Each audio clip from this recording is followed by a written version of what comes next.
আজকে যুবকরা ডিপ্রেশনে ভুগছেন। কেন ডিপ্রেশনে ভুগছেন? ভোগের যত আইটেম আছে দুনিয়ার সবই তো আপনার হাতের নাগালে। কেন ডিপ্রেশনে ভুগছেন? কেন আত্মহত্যার প্রবণতা বাড়ছে? কেন মানুষ ডিপ্রেশনের কারণে দিন দিন অস্থির হচ্ছে? কেন মানসিক রোগী তরতর করে বেড়ে চলেছে? মূল কারণ হলো শান্তির ট্র্যাক থেকে সরে গেছে। শান্তি ভোগের মধ্যে নাই, শান্তি নাটক সিনেমায় বুধ হওয়ার মধ্যে নাই, শান্তি মাদকের বোতল হাতে নেওয়ার মধ্যে নাই, শান্তি জেনার মধ্যে নাই, শান্তি চোখের জেনার মধ্যে নাই, শান্তি দুনিয়াতে ভোগ আনন্দের মধ্যে নাই। শান্তি হলো আল্লাহর আনুগত্যের মধ্যে থেকে যতটুকু বৈধ ভোগ আছে ততটুকু করার মধ্যে। যে ব্যক্তি বিবাহের মাধ্যমে তার যৌন চাহিদাকে পূরণ করে এবং হালাল পথ ছাড়া হারাম পথে যায় না, আল্লাহ তাআলা তাকে শান্তি দেন।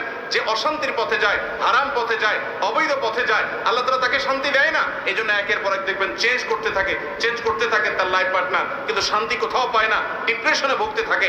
আল্লাহর কসম, এই দুনিয়াতে ভোগে আল্লাহ শান্তি রাখেন নাই, ত্যাগে শান্তি রেখেছেন, আল্লাহর নির্দেশ মানার মধ্যে শান্তি রেখেছেন। আলা বিযিকরিল্লাহি তাতমাইন্নুল কুলুব। যুবকরা শান্তি পাচ্ছেন না, ডিপ্রেশনে ভুগছেন, আল্লাহর ছায়াতলে আসেন।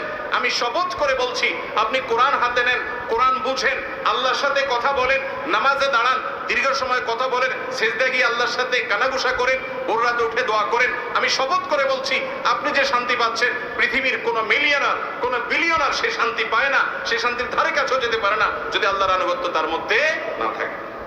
চেষ্টা করবো না ইনশাআল্লাহ। আল্লাহ তাআলা আমাদেরকে আমলের তৌফিক দান করুন।